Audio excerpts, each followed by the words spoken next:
Hi, welcome everybody. Thank you so much for joining us today. We're going to have a great time today talking about how you can reduce test anxiety during the USMLE Step One.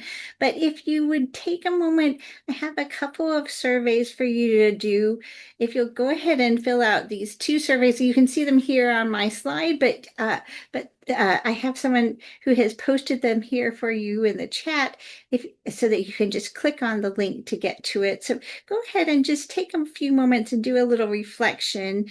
If you'll go ahead and the most important thing for you to do is the second one, actually, to do the first couple of items on that and then leave the last two for after the presentation. That tells me how anxious you were at the beginning, and then later, after you've heard all these tools and tips, if that changes. And then if you have time, go ahead and do that first test. That is a test of mindfulness, and they believe that mindfulness helps to predict how you can manage test anxiety. So this will give you a pre-test, and then as you build your skills on reducing test anxiety, you can retest yourself later and see how you're doing and if you're improving. I bet you're going to find you improve very quickly. So go ahead and when you're done filling out your survey, go ahead and raise your hand and I'll go ahead and get started. While you guys are finishing this, and thank you so much for raising your hands because that helps me to know how you guys are doing. I appreciate that. I just wanted to kind of introduce myself. I've been working at Wayne State for I don't know a long time since I was a graduate student, so for about 25 years. And the last couple of years, I've been here at the School of Medicine as a counselor, and I really love it here. And I kind of my first I jumped into the deep end by working with year twos as they were getting ready to take step one. And I got to see all the things that kind of happened to them as they were going through it. And I really learned so much from those students. And every year I learned a little bit more about step one. And so I have some real good strategies to share with you that you can try. And I also have a website where I have some other strategies, and I'm going to share a link to that after the presentation. But as we're going, I want you to feel comfortable. Raise your hand or put a message in the chat if you have a question, if I'm going too fast, or if you want me to explain anything more. I'm happy to go into the weeds. And but you should know that this is really a tricky test. And you are right, if you're starting to feel a little bit stressed out about it, you are absolutely in good company. So that is fine. And the thing that I realize with you guys is that we want to help you by giving you all the strategies ahead of the test so that you have your best chance to do the best you can. And throughout this presentation, you're going to see a lot of tips, and some of them are tips that I know because I've studied a lot of cognitive science over the years. My PhD is in social psychology, and my dissertation was about helping people um, get used to tests. And I've worked with a lot of students on test taking over the years, but I have to say that you guys are so smart, and the things that I know for the most part have come through those students who kind of walked me through what they were going through as they were preparing for the step. And they had some excellent strategies. And I'm going to share as much as I can, but you may have some excellent strategies too. And I recommend that you share those with each other. We want you all to get through step one the first time, and so we're going to kind of talk about all the ways that you can be super successful at that. So, one thing that can get in people's way when they're trying to study for STEP is test anxiety. And when you're starting to get ready, you can feel like you're training for a major competition. You're not just memorizing facts, you're learning how to perform under pressure like elite students or even like elite athletes. And you should know that part of this is managing test anxiety because anxiety is good because it forces you to study, you know. But at the same time, sometimes, especially when there's kind of some perfectionism going on there, it can just push you so hard that your brain just stops being flexible and you can't perform your best. So knowing how to use the anxiety to boost up your performance instead of letting it harm your performance is what we're going to be talking about today. You should know that up to 40% of medical students report significant anxiety during exams like STEP.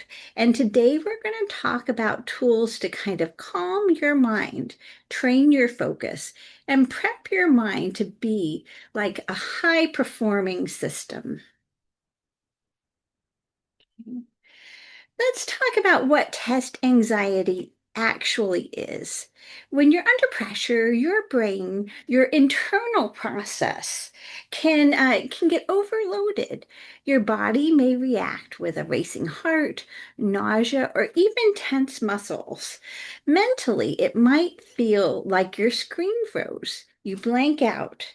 You start doubting yourself. Just like a computer, when too many programs are running at the same time, especially stress, it can slow down memory access. Recognizing those signs is step one to taking back control. These are some of the common causes of test anxiety: perfectionism, fear of failure, feeling unprepared, all of which can trigger physical symptoms like nausea or shakiness, and emotional ones like racing thoughts or going blank. If you've ever had test anxiety, you shouldn't feel bad about it. It just means that you care.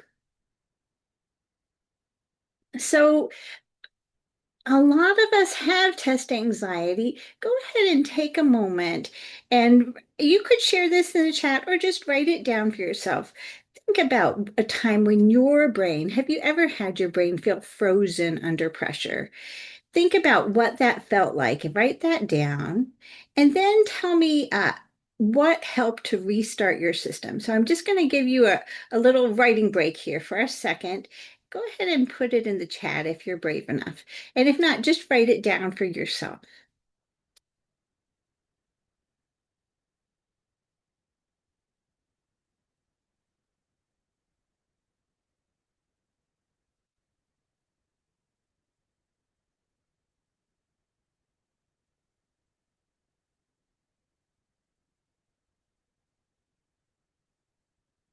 It's kind of hard to know how bad is bad? Like, is it normal that I'm trembling as I'm sitting down to take my test? Is it normal that my heart rate's going faster, my breathing's going faster? There are lots of ways, and a lot of times we just feel like all of a sudden you just don't know the word, or and you knew it 5 minutes ago. And then you sat down to take the test, and the stress uh, kind of makes your brain kind of uh, freeze. Um, every high level athlete, or in your case, high level student, works with a team: coaches, trainers, mental health professionals. If you don't wait until you're injured to stretch, you train to prevent breakdown. So for example, I do my stretches before I do my walking in the morning. That helps me to be ready for challenges on my walk. The same is true with anxiety. If it's showing up as sleep issues, panic, or constant overwhelm, don't ignore it. Getting support is not giving up, it's training smart. And our counseling center on campus in the School of Medicine and also the one on main campus. We're all here to support you just like any training team.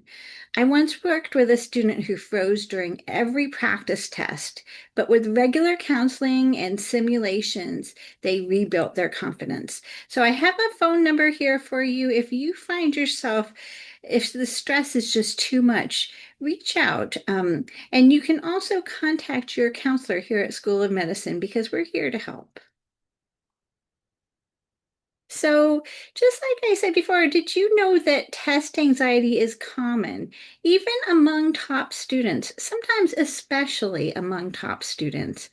Up to 40% of medical students report it during step one.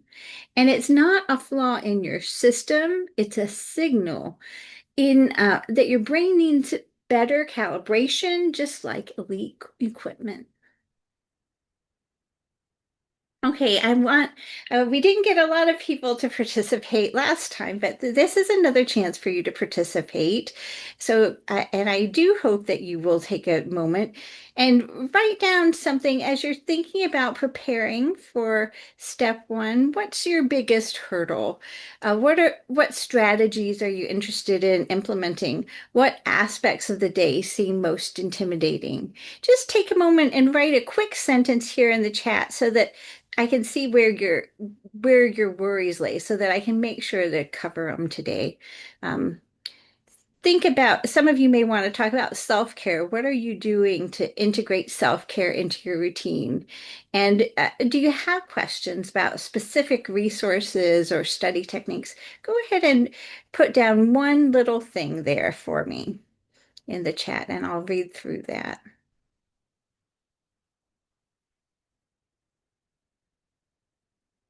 Oh, that's really good. Focus and concentration and not letting anxiety interrupt that during dedicated. That's a really good thing we can talk about today. What else do you guys have for me? Thanks, Maya.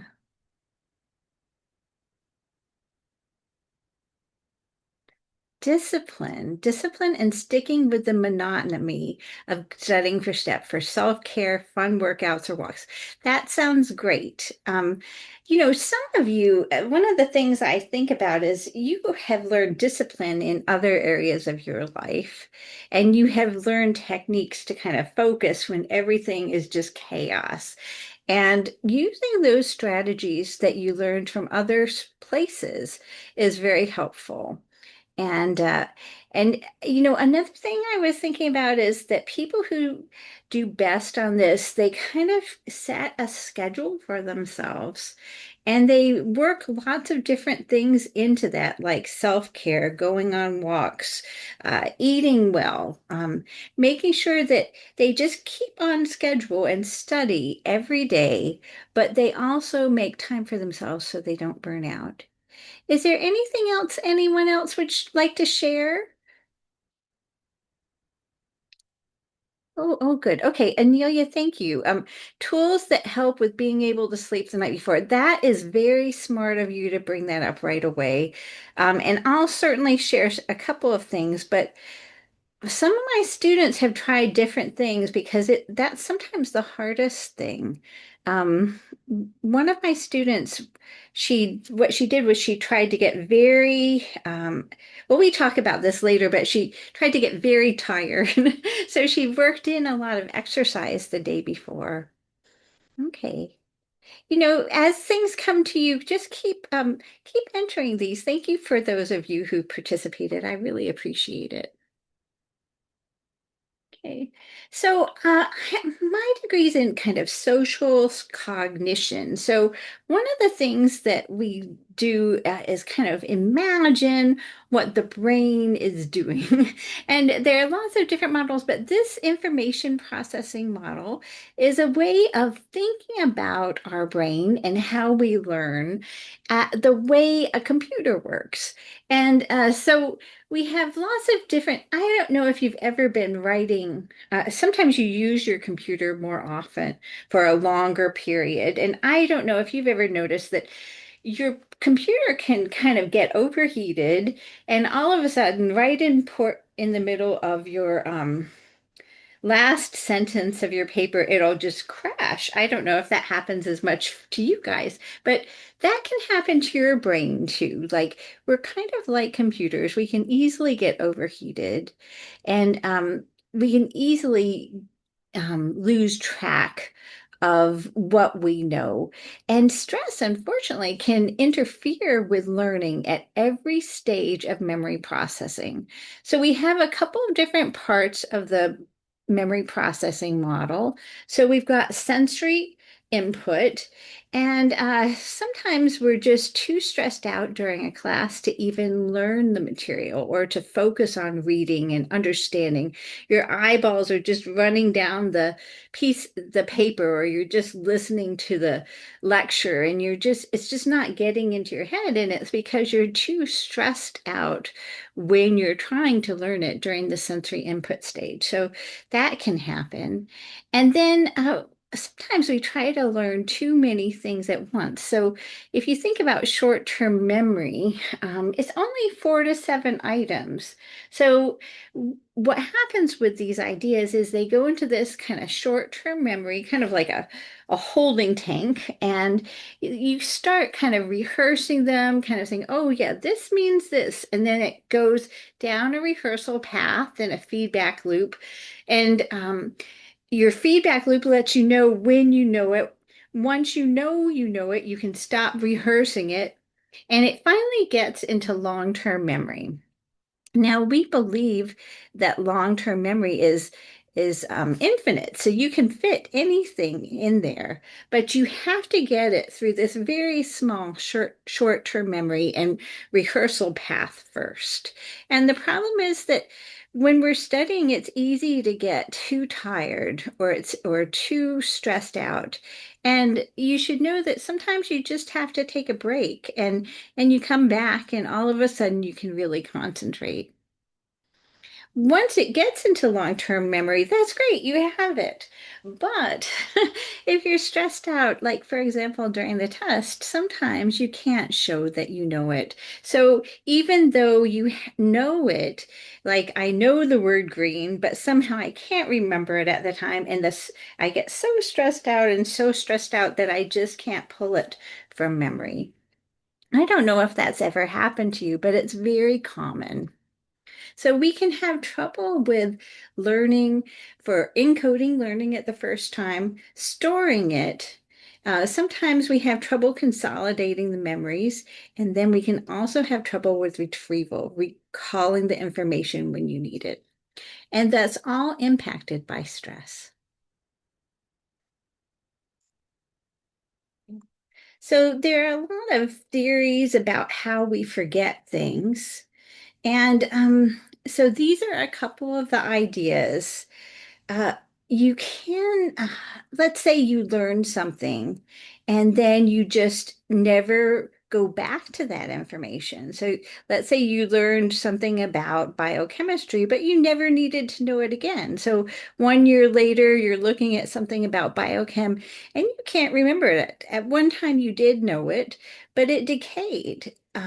So it's important to make sure that you gradually rehearse information over and over again. So that's kind of what you're going to be doing with step one prep, is just going over this material again. Another thing you can do is use spaced repetition to improve and refresh memory. So that's when, let's say you study biochem for an hour and you review your information, but then you take a break, you relax your brain, and then you go to the next material. And because you're studying, it's called interleaving, it's studying two different things, that kind of relaxes your brain and it allows you to learn more. Okay. So we have decay, interference, something you can do. Sometimes, like, I don't know if any of you have ever tried to do this, but take two language courses at the same in the same year. What you can find for the rest of your life is that you confuse certain words from each of the two languages because you were learning something similar language at the same time. So as you're trying to decide what to study and how to organize what you study, you want to take topics that are as different from the other as possible. So maybe you might do anatomy, which requires one kind of thinking for an hour, and then something totally different that takes a totally different part of your brain next. Okay. So interference is one of the theories, and then displacement. Displacement is when you try to learn too much at one time. So if any of you have ever crammed for a test, sometimes you can learn enough to get through, an exam for a segment, but not an exam for the 2 years of information. So some of you are going to have a harder time studying for step one because the first time you learned it, you crammed, and that didn't allow enough time for the information to kind of solidly hit your brain. So let's see, decay, interference, displacement, incomplete encoding. Sometimes, sometimes you think you know something and you're like, oh yeah, yeah, I know it. But then you come back to it later and you realize, I did not know that. And the trick is you want to make sure you review again and again before the test so you know when you don't know something. And then, of course, we also have retrieval failure. So that happens like when I don't know if you've ever been taking a test, you really were prepared, you knew the information, but under the stress of the test, you just couldn't remember exactly what you were looking for. And that happens a lot. Sometimes what we do during that, and you may have different strategies you like to use, but you might skip an item and come back to it. But as you're studying the first time, it's important that you imagine things. You understand you don't just memorize by rote, you understand how the ideas you're learning work together through doing diagrams, big and little pictures, and trying to understand how these ideas work together. So these are the ways that we forget, but they're also the strategies that can help you to remember. So, so we've talked about kind of storage and retrieval during stress. And so even if you understand the material, stress can block your system from storing it properly. And sleep comes into this as well. We're going to talk a little bit about wellness, but one of our students was like, how do I sleep the night before? And that student is absolutely right because most students struggle with that. And sleep issues and cortisol unfortunately can corrupt your memory file. But you should know, and I was doing a little bit of investigation, you might panic when the night before you can't sleep. But they've done research on this and they've found that it's actually okay if you don't sleep very well the night before. I want you to sleep the night before if you can, and we're going to talk about a strategy for it. But as long as you've gotten really good sleep a couple of nights before, you're probably going to be fine. Um, so we've kind of talked about the theories of forgetting, um, and ways to kind of work around those theories of forgetting. Because when it comes to test anxiety, anxiety can harm the learning at every stage of our retrieval and storage cycle. Elite students like yourselves know that you don't just have to prep content, you have to gently train the brain, train the system to perform under pressure and to get used to what that feels like. And for those of you who have sleep disturbances as you're studying, you should know sleep is very important because it's when your brain moves the short-term facts over to long-term storage. And so it's very important for you to take very good care of your sleep and make sure you're sleeping. And if you're having trouble, do please reach out to your counselor and kind of work on some strategies to help with that. So this is And this is a table that I saw very early when I was just learning, when I was working on my test for my doctorate. I learned, this was kind of exciting to me to learn. I don't know if any of you like sports. I really like basketball. And if you think about it, you've got your basketball player, they're at the, you know, they're sitting there, they're standing there before the hoop, they're at the three-point line and all eyes are on them. They're just about to shoot that basket. And you have think about, well, what exactly goes on in that athlete's brain when that's happening? Just like athletes can cross train to prevent injury, you can mix up you can mix up your study flow to avoid burnout.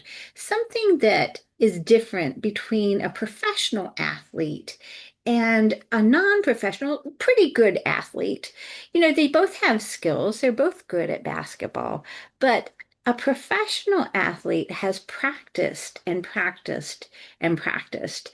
Every day they practiced so that when they're standing in front of that audience and the crowd is about to go wild. And I don't know if you've ever been in a situation like that, but it's quite a bit of pressure. And the difference between someone who's just good at sports and someone who goes pro is practice. They have the time to spend a lot of time practicing so that once they get in that situation of doing that free throw, um, they're going to get it every time because they've practiced it so much it becomes muscle memory. And this is what you want to do too, to kind of learn from this approach. So you're an elite learner and you're going to be practicing. This is probably how you've done so well on your tests so far, is you just practice those items over and over again so that when you reach them, you use the anxiety to lift yourself up. In one of those, the last game of the last uh, free throw of the game and all the eyes are on you, an ordinary person will flub. They're the person with less preparation, who's just naturally smart, but less preparation is going to miss that ball. But the person with more preparation is going to do better than usual. And that's what I have seen happens for you guys in your tests. So as you're sitting in front of that test and, the pressure is on. The students who have consistently practiced and practiced and practiced, they do much better than the students who are just naturally smart and thought they would just wing it. So that's and I don't mean to say any of you think that way, but some people do try to just wing it. And you can have a very systematic approach to studying that's going to get you through this, and it's going to help you to show what you know and actually do better than you normally would.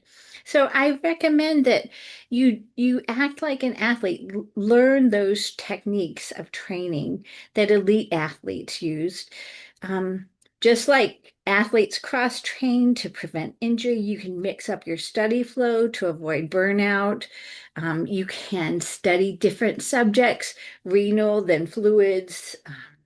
You can switch from a path-based learning or a micro. You can change the sensory input. One time you might watch a video, one time you might teach someone, one time you might draw a diagram. This kind of keeps your brain sharp, like switching drills in practice, and it strengthens your recall pathways in more than one direction. So, um, so elite athletes don't just practice their sport, they simulate game day as you are going to be doing with the U World questions. And over preparation builds automaticness.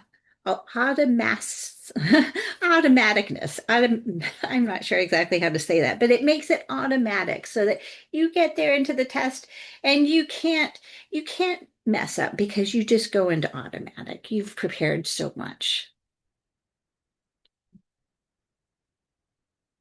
The more you practice under test-like conditions, the less mental energy you burn when it's real. You have already run this drill. Your system knows what to do. That frees up bandwidth for solving questions, not fighting panic. Being automatic frees your brain from decision fatigue when answers come effortlessly. You use less energy, leaving more for critical thinking.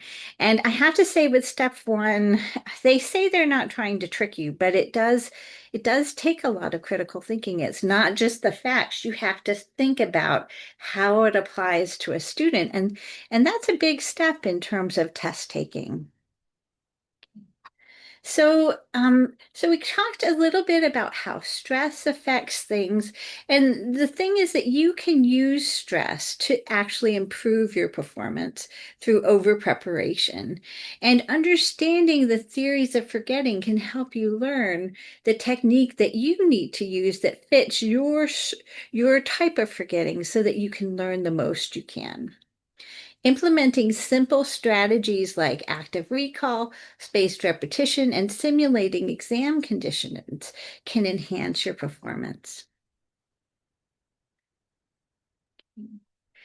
As you're trying to learn, you should focus on mastery. So instead of just rote memorization, try to understand the big and little pictures, understand how the ideas fit together. Understand,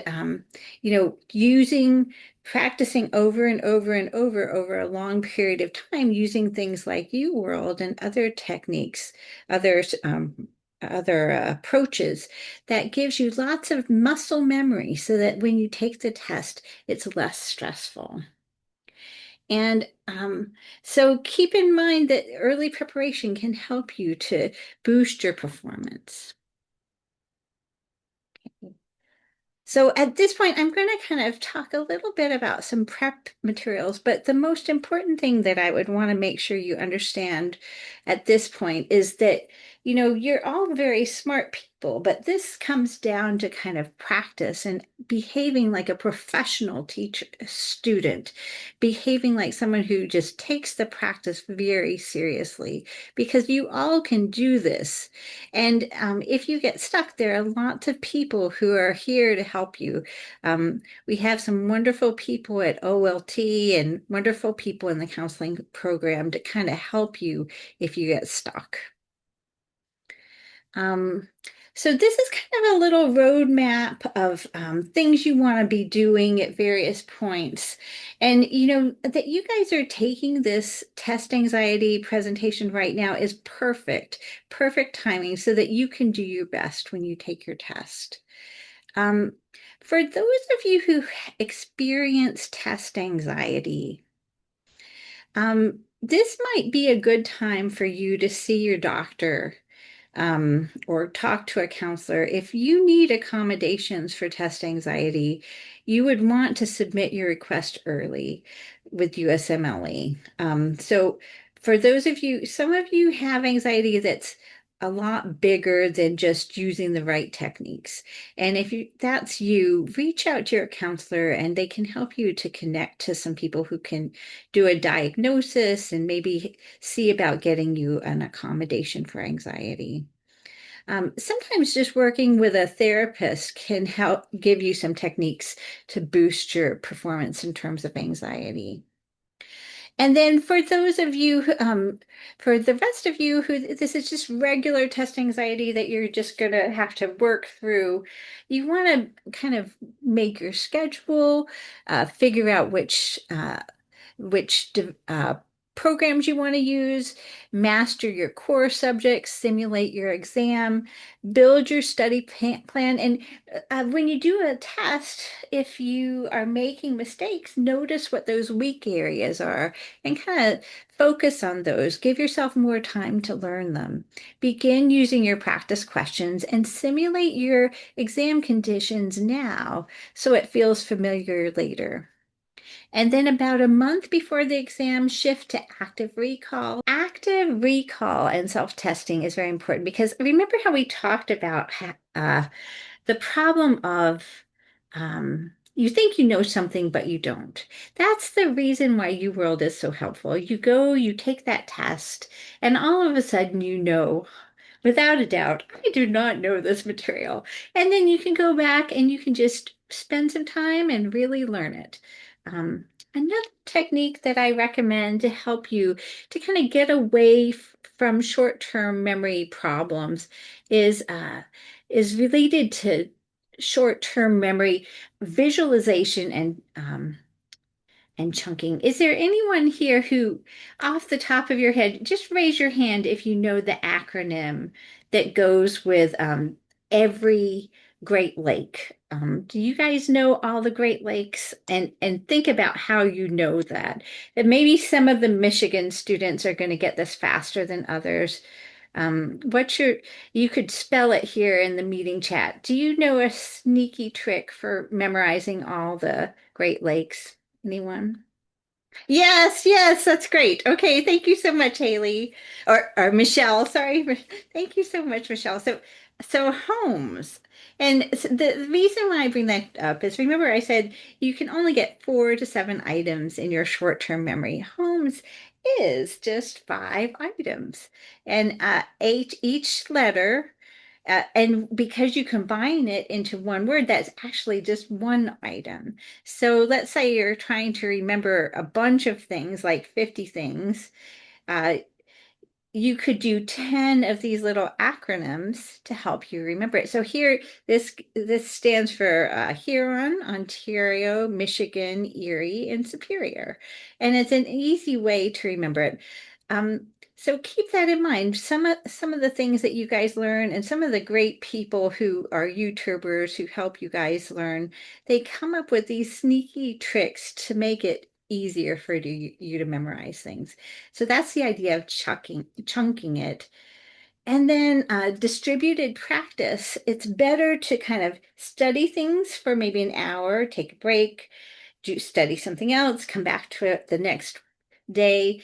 When you study over time during that break, your brain is consolidating it and that helps you to memorize things more effectively.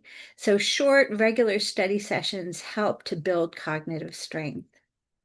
Another technique, and this is back to the knowing when you don't know something. If you teach it to a friend, explaining it out loud to either a colleague or maybe your parents or your dog, there are lots of people you can explain it to. Just putting into words, you know immediately if you don't know something. And it also wires the information deeper in your brain and it stores it in a different part of the brain. So let's say you can't remember it by thinking about it one way during the test, but you could think about it in another way. And then that works around that kind of brain freeze that students often get. Okay. So these are some great strategies for you. Some of these techniques work for me and some of them don't. We're all different. And you should know that you are a special person. You are a smart person. You have a personalized strategy that's really going to work for you. And so, unfortunately, you have to do a lot of trial and error. Some of you have already done a lot of that already. But you don't have to follow a generic workout plan. You're building one that works for your brain. So start with your weak spots and then reinforce your strengths. And think about something that's going to work for you, not just everyone else. Set specific, realistic goals, progress, not perfection.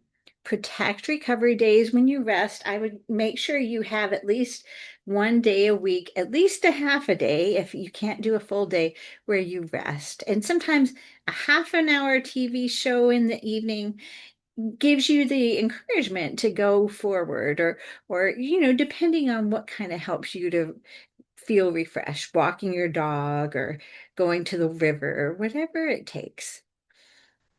Treat your calendar like a training guide, not a punishment. Train smart and recover well. For those of you who were talking about sleeping, Keep in mind, no elite athlete trains 24/7, and neither should you. Some of the students who I talk to um, during step one's preparation, they really were working themselves too hard and they really burned themselves out before they got to the step one. And you don't want that to happen. You want to enter that test kind of rearing to go. So make sure you take your rest where you need it. You've got to get a lot of work done in terms of studying, but make sure you have a little bit to keep you going every day. And sometimes when I'm studying, I will get up between students when I'm meeting with you guys and I just do little exercises by my desk. Sometimes you take a 30-minute walk, at least once a day. All of these little things can improve your concentration and your mood. With my computer, when it was overheating because I was writing too much during finals, sometimes you just have to turn off the computer and let it rest, and then it can come back stronger than ever.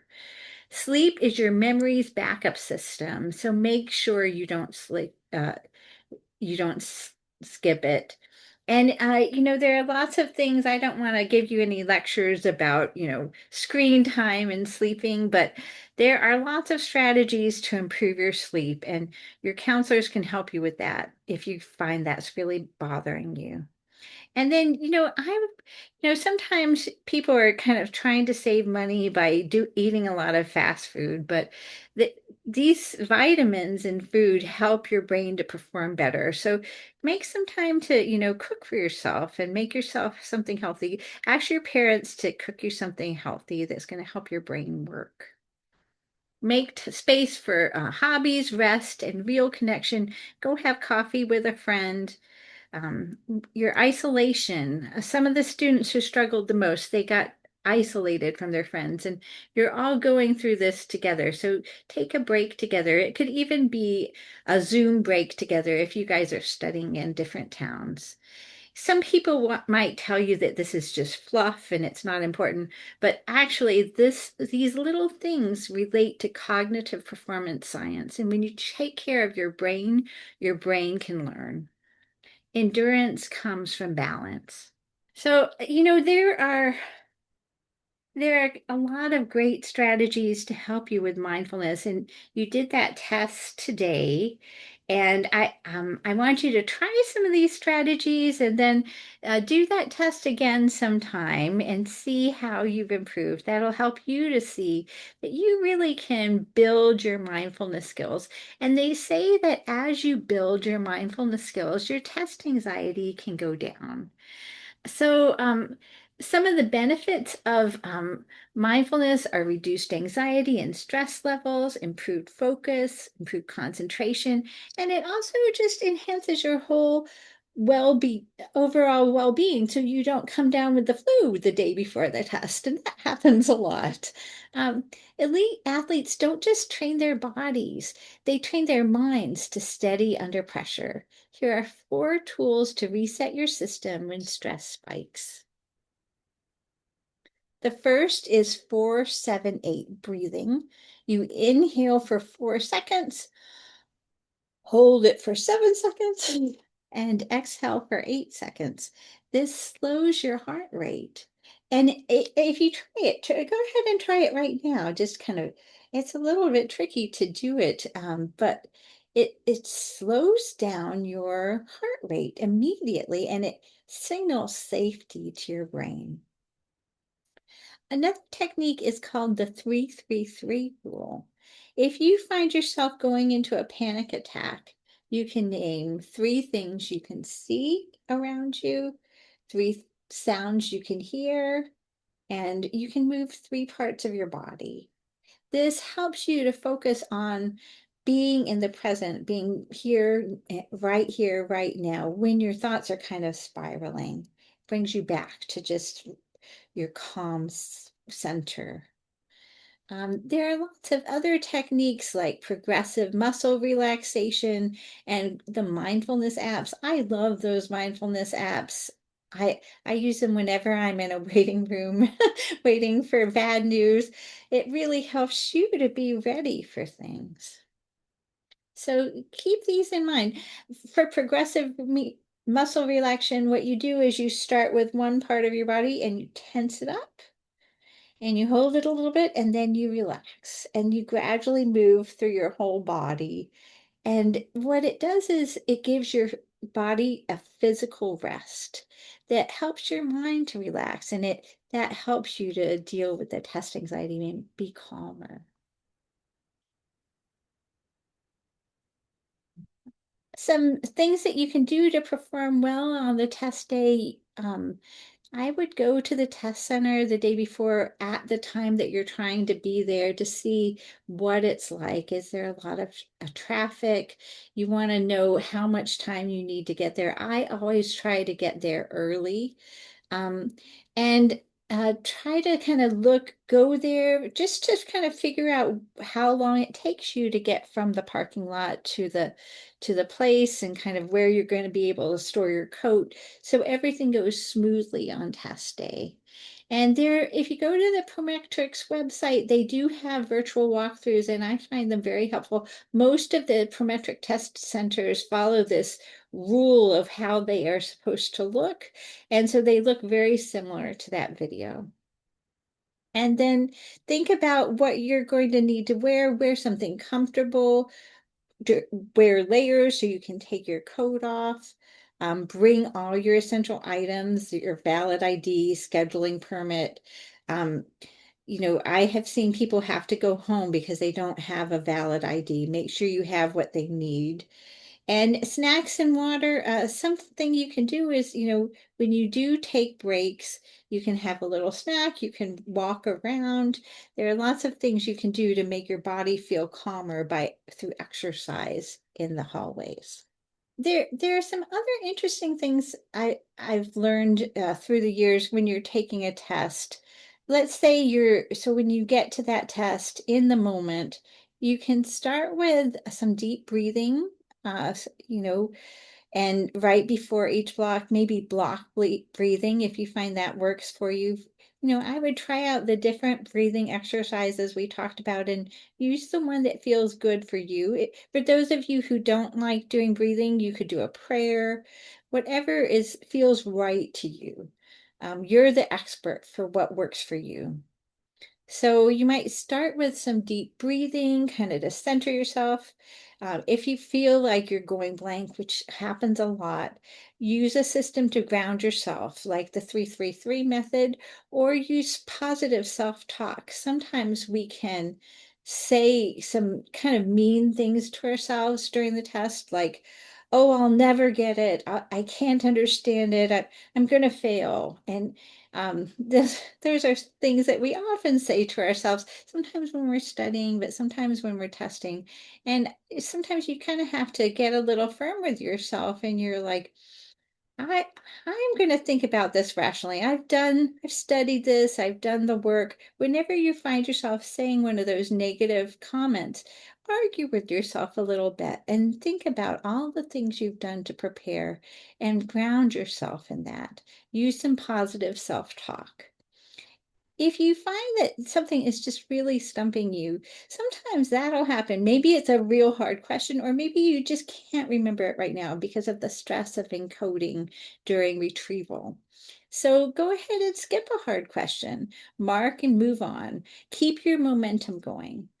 And remember that you've trained and you you're ready. Your preparation is going to help you to do the heavy lifting. You don't have to feel perfect. Just stay in the game.